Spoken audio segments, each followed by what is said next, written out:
Hi, I'm Michael. This is Lessons from the Screenplay. When I think about why The Dark Knight works so well, the answer always seems clear. The Joker.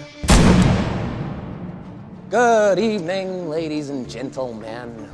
There have been psychopathic villains before, other antagonists with elaborate twisting plans, but there's something special about the Joker.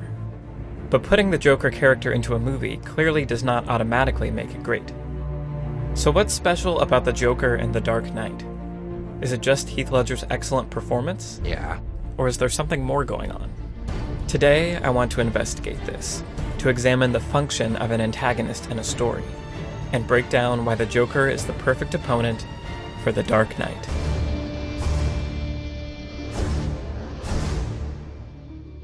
Exceptionally good at attacking the hero's greatest weakness. Let's begin with a quote from Robert McKee's story.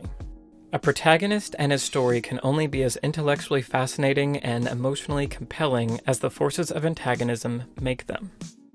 So an antagonist must be powerful.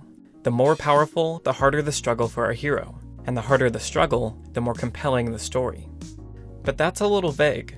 What does powerful mean in this context? John Truby has a good piece of advice about how to make the antagonist powerful in a specific way. Create an opponent who is exceptionally good at attacking your hero's greatest weakness.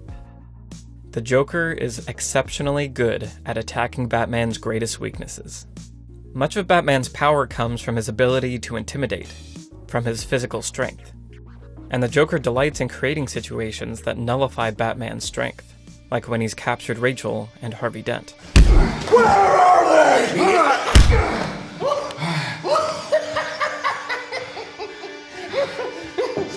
have nothing to threaten me with. Nothing to do with all your strength. The Joker turns Batman's strength into a weakness. He can do this because he doesn't fear death. In fact, he wants Batman to kill him. Come on, I want you to do it, come on, hit me. Because he knows Batman's morality takes the form of one rule. He doesn't kill people. So the more chaos the Joker causes, and the more people he kills, the further he reveals that Batman's moral code can also be a weakness.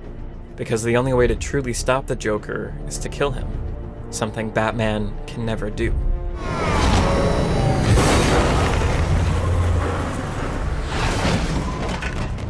But the Joker's plan isn't just to beat Batman. It's to show Gotham his true colors. He does this by pressuring the protagonist into difficult choices. According to Robert McKee, true character is revealed in the choices a human being makes under pressure. The greater the pressure, the deeper the revelation, the truer the choice to the character's essential nature. So in every story, the forces of antagonism must increasingly apply pressure to the protagonist, forcing them to make more and more difficult choices. Choices which reveal their true nature. As far as pressuring the protagonist into choices that test and reveal character, that is quite literally the Joker's plan. Jesus. After 45 pages of pretty boring setup, on page 46 the screenplay kicks into gear when Batman is faced with the first in a series of conundrums. You want order in Gotham. Batman must take off his mask and turn himself in. Oh, and every day he doesn't, people will die. By refusing, at first, to give in to the terrorist demand, we the audience see that Batman has what it takes to do what's right. But the Joker proves to be unstoppable, always one step ahead of Batman, in a sequence that I realized is very similar to another movie with a great antagonist, Seven. Batman and Gordon investigating a crime scene, discovering fingerprints that lead them to the apartment of the suspect, only to find that it's all part of the antagonist's game. Even the Joker's plan to be purposefully caught is similar to Seven. Detective! Throughout all this, the pressure on Batman increases as people keep dying. The people of Gotham turn against Batman, until finally the pressure is too much and Batman's true character is revealed. Today I found out what Batman can't do. He can't endure this. Batman decides to turn himself in. Harvey Dent claiming to be Batman and taking his place is the only thing that stops him from doing so. The most revealing choice Batman makes is when the Joker pressures him to choose between Harvey Dent and Rachel. Which one you going after? Rachel! In choosing Rachel, Batman reveals what he's unwilling to sacrifice for the greater good of Gotham, the limit to his resolve. But with the Joker, things are never that simple.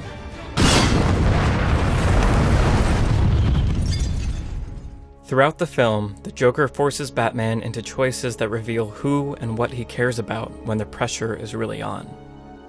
Batman is forced to face his true self. Let's look at our final point.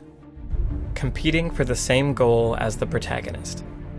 How do you make sure your antagonist is the right one for your hero? After all, the Joker may be the right antagonist for Batman, but completely inappropriate for a different protagonist. Let's go back to John Truby. It is only by competing for the same goal that the hero and the opponent are forced to come into direct conflict, and to do so again and again throughout the story. This concept helps distinguish your antagonist and make sure they are the right one for your hero. So how are Batman and the Joker competing for the same goal? Both of them have their own vision of what they want Gotham City to be. Batman is fighting for hope, for Gotham City without crime, for law and order. And the Joker Upset the established order, and everything becomes chaos. Batman versus the Joker, law and order versus chaos. In their final scene together, the Joker even has a line that makes it very clear he knows what their battle is all about. You didn't think I'd risk losing the battle for Gotham's soul in a fistfight with you. They are both competing for the soul of Gotham, and only one of them can win. I want to take a moment to underline this point further, because it shows that a relatively measured but specific threat can be extremely compelling. In the finale, the only lives in danger are a few hundred people on the ferries. Batman is not racing against time to stop the villain's random machine of destruction. When the villain's plan is to destroy the whole world, on a meta level, we the audience know that can't happen because there's probably going to be a sequel. But the Joker could have blown up both ferries, and the film could have had an Empire Strikes Back-esque ending, a powerful setup for the next film. Again, Batman and the Joker aren't competing for the survival of humanity. They're competing for the soul of Gotham. The stakes are personal, first and foremost. So now we've seen how the Joker is exceptionally good at attacking Batman's weaknesses, how he pressures him into difficult choices as they both compete for the soul of Gotham. But what is the cumulative effect of these things? What is the greater function of the Joker? With respect, Master Wayne, perhaps this is a man you don't fully understand either. Throughout the script, Alfred hints at the lessons Batman needs to learn. Some men aren't looking for anything logical, like money. They can't be bought, bullied, reasoned, or negotiated with. Some men just want to watch the world burn. In the beginning, Batman believes that criminals are simply after money, that there's a logical order to things. But he learns not to underestimate his enemies, that his strengths can become weaknesses. Batman grows wiser because of the Joker. Know your limits, Master Wayne. Batman has no limits. Well, you do, sir. Under the pressure of the antagonist, Batman learns that alone he does have limits. But with the right allies, they can overcome any challenge. Batman's resolve deepens because of the Joker. People are dying, Alfred. What would you have me do? Endure, Master Wayne. And in the battle for Gotham's soul, he learns that he's able to make the difficult choices no one else can. You either die a hero, or you live long enough to see yourself become the villain.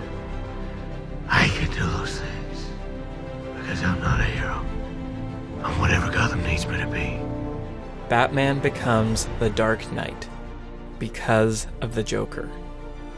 The Dark Knight shines as an example of what happens when the forces of antagonism grow from the protagonist, when they're inextricably linked, when they're two sides of the same coin.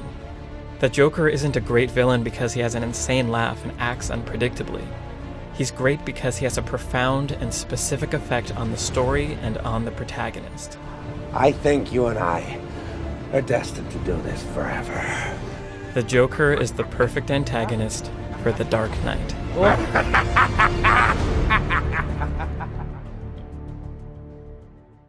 Hey guys, I had a lot of fun putting this video together, but I'd be lying if I said it was easy and actually went through a lot of changes, but ultimately I learned a lot and I want to share what I learned with you. So as a thank you for all of my supporters on Patreon, I'm going to be doing a blog post detailing the process of making this video. Everything from early versions of the script to early rough cuts of the very different video that it was, and even the screenplay for the film with all of my notes in it. So look for that on my Patreon. If you have any questions about the making of this video, leave them in the comments below, along with any suggestions for future screenplays for me to analyze. And as always, please like and share and subscribe and consider supporting this channel on Patreon. And most importantly, thank you for watching. A dark night.